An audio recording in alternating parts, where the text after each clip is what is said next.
Book of Heaven, Volume 25, October 10th, 1928. 40 years and more of exile, virtue and strength of a prolonged sacrifice. Gathering of the materials to then order them. Happiness of Jesus in blessing his little prisoner daughter. Kisses in the divine will. Decision from priests to prepare the writings for printing. Surprising graces that Jesus will give to priests.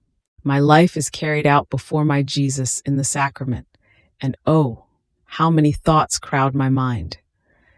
I was thinking to myself, after 40 years and months that I had not seen the tabernacle, that I had not been given to be before his adorable sacramental presence. 40 years, not only of prison but of exile. Finally, and after so long an exile, I have come back as though to my fatherland, though a prisoner, but no longer exiled, near my Jesus in the sacrament, and not once a day as I used to before Jesus made me a prisoner, but always, always.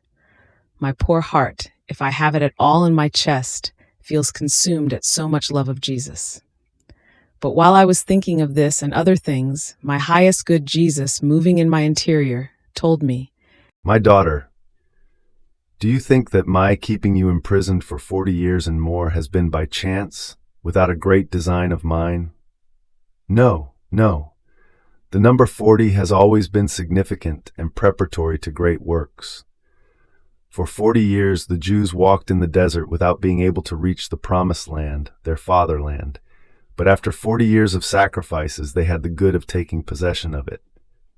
But how many miracles, how many graces, to the point of nourishing them with the celestial manna during that time.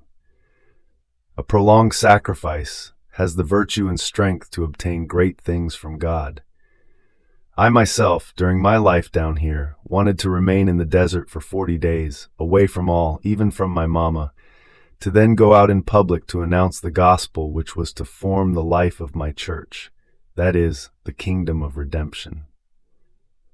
For 40 days I wanted to remain as risen, to confirm my resurrection, and to place the seal upon all the goods of redemption. So I wanted for you, my daughter, in order to manifest the kingdom of my divine will, I wanted 40 years of sacrifices. But how many graces have I not given you? How many manifestations? I can say that in this great length of time I placed in you all the capital of the kingdom of my will, and everything that is necessary in order to make creatures comprehend it. So, your long imprisonment has been the continual weapon, always in the act of fighting with your very Creator, to have you manifest my kingdom. Now, you must know that everything I have manifested to your soul, the graces I have given you, the many truths you have written on my divine will, your pains and everything you have done, has been nothing but a gathering of the materials in order to build. And now it is necessary to order them and to get everything settled.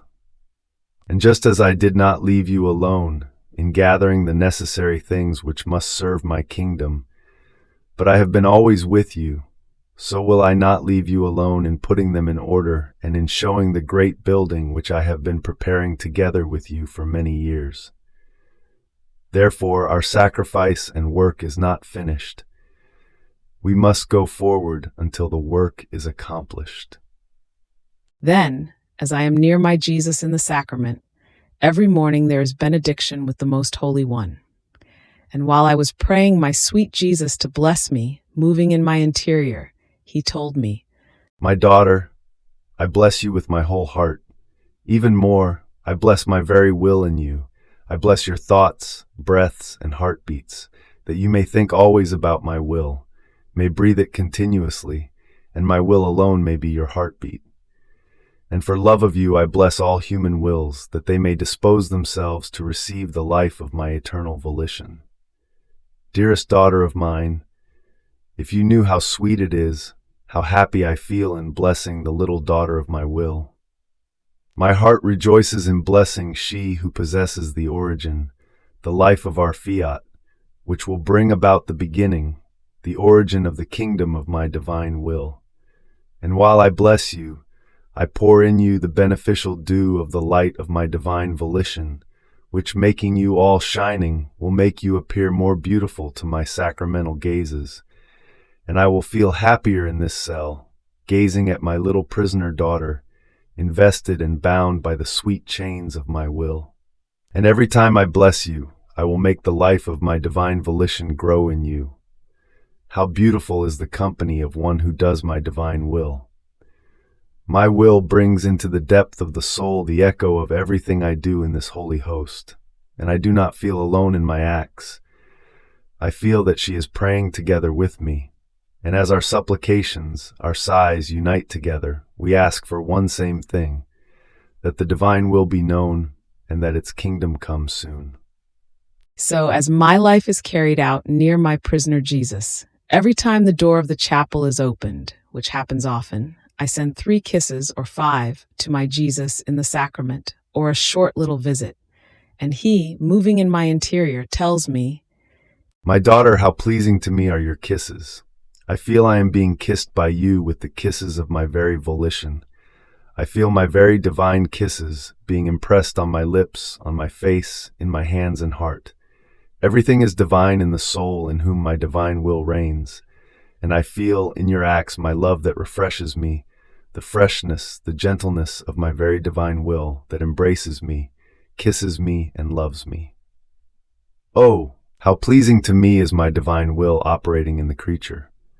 I feel that, bilocating me in her, it gives me back and unfolds before me all the beauty and sanctity of my very acts. This is why I so much yearn that my will be known, to be able to find in creatures all of my acts, divine and worthy of me. Now I move on to say that my sweet Jesus seemed to be waiting for me here, in this house, near his tabernacle of love, to give start to priests coming to a decision to prepare the writings for publication. And while they were consulting with one another on how to do it, they were reading the 9 excesses of Jesus, which he had in the Incarnation, which are narrated in the first little volume of my writings. Now, while they were reading, Jesus, in my interior, pricked up his ears to listen, and it seemed to me that Jesus in the tabernacle would do the same. At each word he would hear, his heart beat more strongly, and at each excess of his love he gave a start, even stronger, as if the strength of his love would make him repeat all those excesses which he had in the Incarnation. And as though unable to contain his flames, he told me, My daughter, everything I have told you, both about my incarnation and about my divine will, and on other things, has been nothing but outpourings of my contained love. But after pouring itself out with you, my love continued to remain repressed, because it wanted to raise its flames higher in order to invest all hearts and make known what I have done and want to do for creatures. But since everything I have told you lies in hiddenness, I feel a nightmare over my heart, which compresses me and prevents my flames from rising and making their way. This is why, as I heard them read and take the decision to occupy themselves with the publication, I felt the nightmare being removed from me and the weight that compresses the flames of my heart being lifted. And so it beat more strongly, and it throbbed, and it made you hear the repetition of all those excesses of love. More so, since what I do once, I repeat always. My constrained love is a pain for me, of the greatest, which renders me taciturn and sad, because, since my first flames have no life, I cannot release the others, which devour me and consume me.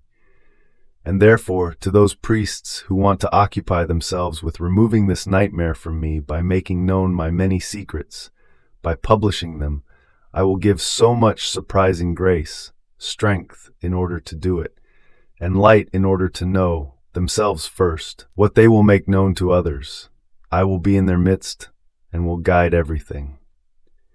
Now, it seems to me that every time the reverend priests occupy themselves with reviewing the writings in order to prepare them, my sweet Jesus comes to attention, to see what they do and how they do it. I do nothing but admire the goodness, the love of my beloved Jesus, who, while coming to attention in my heart, echoes in the tabernacle, and from within it, inside that cell, does what he does inside my heart. I remain all confused in seeing this, and I thank him with all my heart.